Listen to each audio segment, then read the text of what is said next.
আসসালামু আলাইকুম প্রিয় দর্শক, আমার ধারণা আপনারা সবাই জানেন যে আজকে আমি কি নিয়ে কথা বলবো। এটা আসলে এটা নিয়ে আলোচনা করাটা একটু বিব্রতকর, একটু লজ্জাজনকও বটে।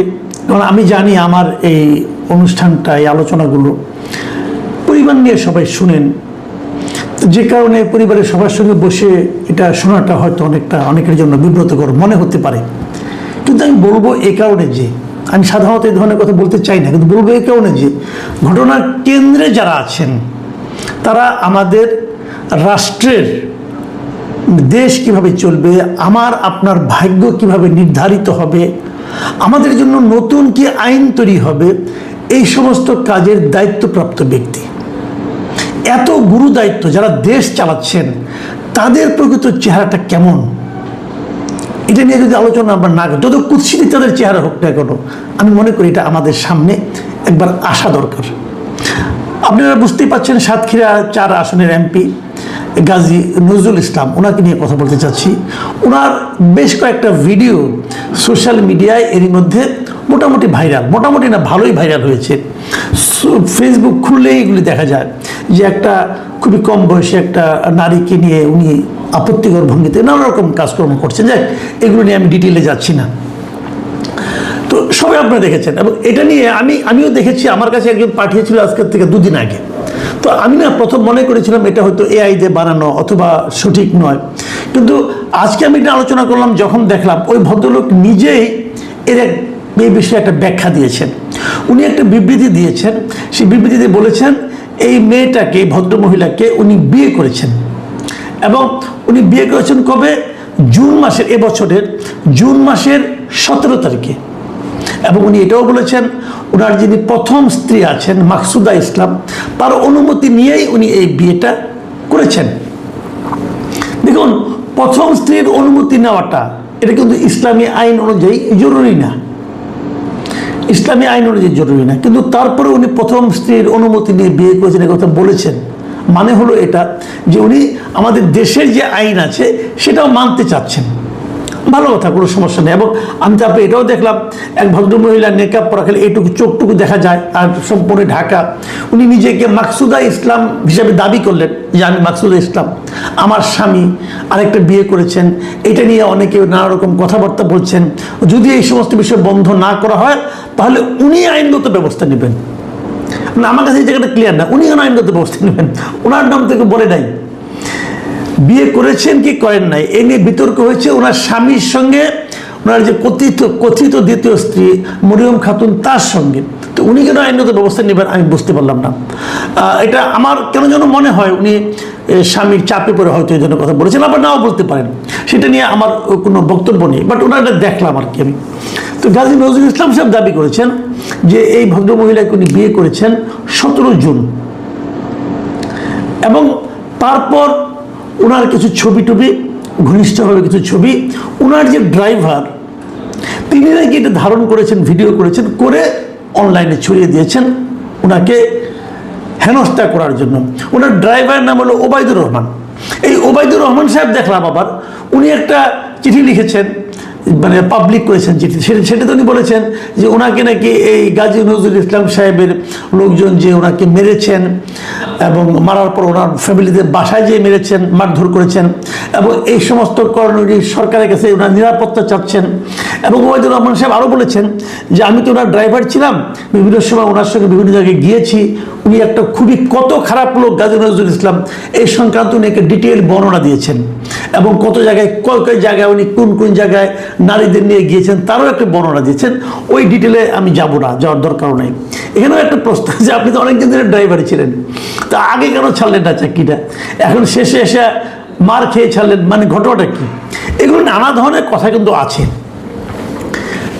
মজার ব্যাপার হলো উনি 17 তারিখে বিয়ে করেছেন। আরেকটা জিনিস আমরা দেখলাম যে এই যে ভদ্রমহিলা মরিয়ম খাতুন, যিনি ওনার দ্বিতীয় স্ত্রী, এই ভদ্রমহিলার জন্ম হলো 2008 সালের 25শে মে। সেই হিসাবে এই বছরের 25শে মে ওনার 18 বছর পূর্ণ হয়েছে। মের 25 তারিখে 18 পূর্ণ হয়েছে, জুন মাসের 17 তারিখে গাজী নজরুল ইসলাম ওনাকে বিয়ে করেছেন বলে দাবি করেছেন। তার মানে আইনগতভাবে আপনি আটকাতে পারবেন না, 18 পরেই ওনার বিয়ে হয়েছে যদি সত্যি হয়ে থাকে। ইন্টারেস্টিং হলো যে এই 17 জুন উনি বিয়ে করেছেন, তার ঠিক 5 দিন পর 22শে জুন তারিখে গাজী নজরুল ইসলাম সাহেব এই মরিয়ম খাতুনের একটা বায়োডাটা, সেখানে উনি একটা সুপারিশ করেছেন, ওনার সিল, ওনার স্বাক্ষর সহ। সেই সুপারিশ উনি লিখেছেন যে ওনাকে মানে জোর দাবি জানাচ্ছে ওনাকে চাকরিটা দেওয়াটা, কাজ দেওয়ার জন্য আর কি, এই ব্যাপারটা গুরুত্ব সঙ্গে বিবেচনার জন্য মানে উনি সুপারিশ করেছেন। এবং এই যে বায়োডাটাটা আছে, সেই বায়োডাটাতে মরিয়ম খাতুন নিজেকে দাবি করেছেন যে উনি আনম্যারিড, মানে অবিবাহিত। তাহলে বিয়ের 5 দিন পর একটা বায়োডাটা যেখানে ওনাকে অবিবাহিত হিসেবে দাবি করা হয়েছে, সেখানে গাজী নজরুল ইসলাম আবার চাকরির জন্য সুপারিশ করেছেন। বিষয়টা একটু কেমন হয়ে গেল না? 5 দিন আগে বিয়ে করছেন না ভাই, 5 দিন পরে উনি তাকে চাকরির জন্য সুপারিশ করতেছেন এবং সেখানে লেখা উনি অবিবাহিত। হিসাবটা কিন্তু মেলে না ঠিক। তারপর আরেকটা কথা, 22 তারিখে যেদিন উনি সুপারিশটা করলেন, ততদিন তো তার বউ হয়ে যাবে, স্ত্রী হয়ে যাওয়ার কথা। তো উনি এসএসসি পাস মাত্র, তো এসএসসি পাস, সায়েন্স থেকে এসএসসি পাস, তার জন্য উনি কি চাকরি সুপারিশ করেছেন এটা কিন্তু আমার কাছে ক্লিয়ার না। এসএসসি পাস একটা মেয়ে কি চাকরি করতে পারে? আয়ার চাকরি করতে পারে, অফিসের পিওনের চাকরি করতে পারে, এছাড়া কি চাকরি করবে? আপনি এসএসসি পাসকে আর কি চাকরি দিবেন? যত বড় সুপারিশে আসুক না কেন, চাকরি তো দিবেন আপনি, কি চাকরি দিবেন আপনি? তাহলে নিজের স্ত্রীকে এরকম ছোট একটা পদে চাকরির জন্য এমপি সাহেব সুপারিশ করলেন, এই ব্যাখ্যাটা কি আপনাদের কাছে গ্রহণযোগ্য মনে হচ্ছে? এটা যেমন প্রশ্ন, তখন আরেকটা আশঙ্কার কথা এখানে আসে বিপরীতে। সেটা হলো যে তাহলে কি ঘটনাটা অন্যভাবে ঘটেছিল, যে চাকরি দেওয়ার প্রলোভন দেখিয়ে ওনাকে ব্যবহার করেছেন উনি? দেখেন, এই ব্যবহার করার কথা যখন উঠলো, আমি আরেকটা ভিডিও পেলাম। সেই ভিডিওতে শুরুতে ওইটা 2টো ভিডিও পেয়েছি একই ঘটনার ধারাবাহিকভাবে। প্রথমে দেখা গেল কি যে একটা লোক দরজা খুলে ভেতরে ঢুকছে, ঢোকার পর দেখছেন ওখানে দাঁড়িয়ে এই গাজী নজরুল ইসলাম সাহেব, উনি এমপি, এবং উনি কিন্তু মুক্তিযোদ্ধা, আবার জামাতের মুক্তিযোদ্ধা এমপি, উনি বীর মুক্তিযোদ্ধা বলতে হবে, সরি, কারণ আমাদের কিন্তু আইন আছে, মুক্তিযোদ্ধাদের আপনাকে বীর মুক্তিযোদ্ধা বলতে হবে। তো আমাদের এই বীর মুক্তিযোদ্ধা সাহেব উনি ফোনে কথা বলছেন, একটু দূরে ঘরের আরেকটা কর্নারে একটা মেয়ে দাঁড়িয়ে আছেন, প্রায় একই রকম পোশাক, হলুদ রঙের। তো এখানে যে কয়েকটা লোক ঢুকলো, ঢুকে তারপরে পরের ভিডিওতে দেখলাম যে ওই মেয়েটাকে জিজ্ঞাসা করা হচ্ছে তোমার নাম কি? মেয়েটা নাম বলতে চাচ্ছে না কিছুক্ষণ, তারপর হঠাৎ করে মেয়েটি বললো যে আমার নাম মাহিয়া, মরিয়ম না কিন্তু মাহিয়া বললেন। কিন্তু আমি বুঝতে পারলাম না এটা কি সেই মেয়েটা। বয়স মনে হলো আরো কম, মানে এই 17-18 বছর বয়স মনে হলো না আমার কাছে মনে হলো 14-15-16 বেশি হবে না বোধ হয়, যা হতেও পারে, অনেকে ছোট দেখায়, হতেও পারে। তো মেয়েটাকে ওরা বারবার জিজ্ঞাসা করছিল মা তোমার নাম বলো, যারা প্রশ্ন করছিল তারা তাকে মা বাবা এরকম সম্বোধনই করছিল।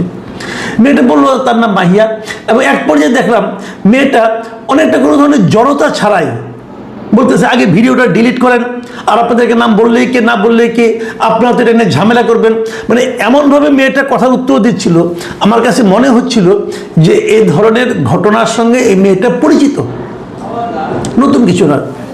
ভিডিওটা আপনারা পাবেন। এরপর একজন ওই ভদ্রলোক, মানে আমাদের বীর মুক্তিযোদ্ধাকে জিজ্ঞাসা করলেন যে আপনি কি মুরব্বী এখানে কতবার এসেছেন এই বাসায়? তুমি বললো, তুমি 2 হাত তুলে বলেন যে না আমি একবারই আসছি, এর আগে আসি নাই, এবং বলছে এই রুমে আপনি কীভাবে ভাড়া করলেন? ওইকে আমার ড্রাইভার ভাড়া করে দিয়েছে। তারপর ওনারা জিজ্ঞাসা করলেন যে আপনি জামাতের লোক হয়ে এই কাজ করলেন, এটা আপনার খারাপ লাগে না?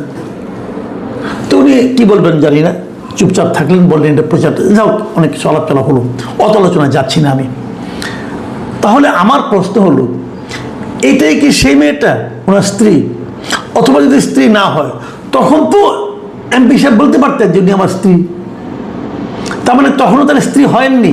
এটা কি আগের ভিডিও নাকি ওই ভিডিওটার অন্য একটা পার্ট, এটা অন্য ঘর, অন্য বিছানা? তাহলে উনি কে আসলে?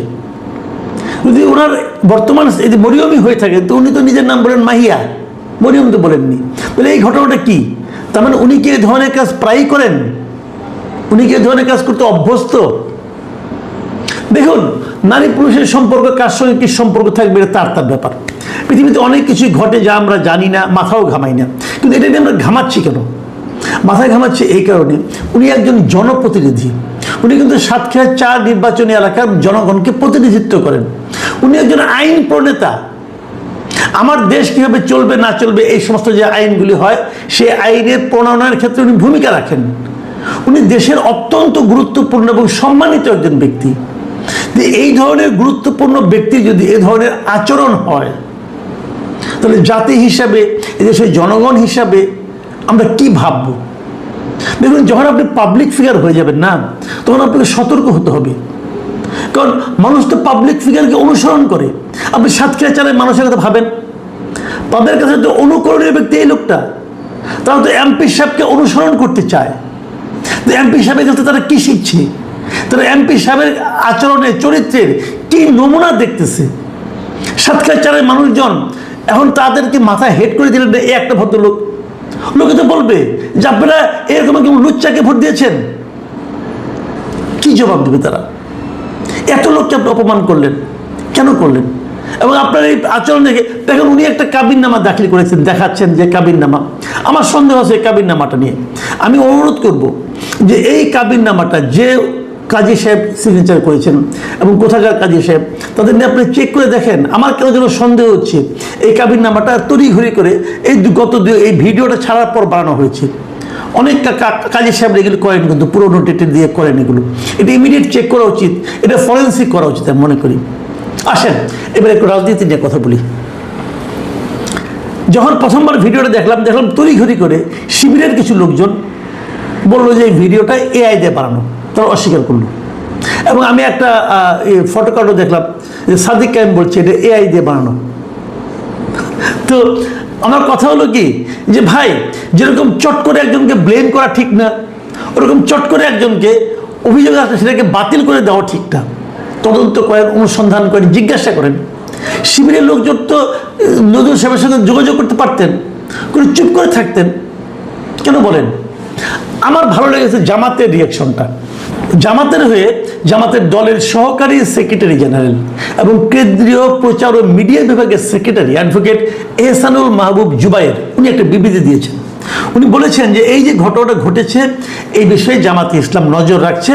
তারা এটা নিয়ে এরই মধ্যে গাজী নজরুল ইসলামের নিজের বিবৃতি, তার প্রথম ও দ্বিতীয় স্ত্রী এবং দ্বিতীয় স্ত্রীর যে সমস্ত কথাবার্তা আছে সেগুলো তারা খতিয়ে দেখছে এবং খোঁজখবর নিচ্ছে এবং প্রকৃত ঘটনার তথ্যপত্র সংগ্রহ করার পর জামাতে ইসলামী তাদের সাংগঠনিক নিয়ম অনুযায়ী প্রয়োজনীয় পদক্ষেপ গ্রহণ করবে। আমি এই জামাতকে ধন্যবাদ দেব এই কারণে যে আপনারা একটা সঠিক সিদ্ধান্ত নিয়েছেন।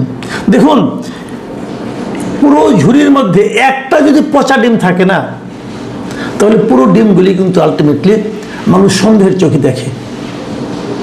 জামাত ইসলামের কথা বলে, জামাত ইসলামী জীবন ব্যবস্থার কথা বলে। গাজী নজরুল ইসলাম সাহেব যা করেছেন, এটাকে আমি আর যাই বলি না, ওনার যে সন্দেহজনক আচরণ, এগুলি মানুষের মধ্যে কিন্তু জামাত সম্পর্কে ভালো ধারণা দিচ্ছে না। বিপরীত দিকে জামাত যখন ইসলামের কথা বলে, তখন মানুষ মনে করে এটাই বুঝি ইসলাম। ইসলাম কিরকম? ইসলাম এরকম না। দেখুন, ইসলামের দ্বিতীয় বিবাহ করা যায়, কোনো সন্দেহ নেই। ওনার বয়স, উনি মুক্তিযোদ্ধা ছিলেন, কিন্তু ওনার বয়স ধরে নেন আপনি 70-এর বেশি।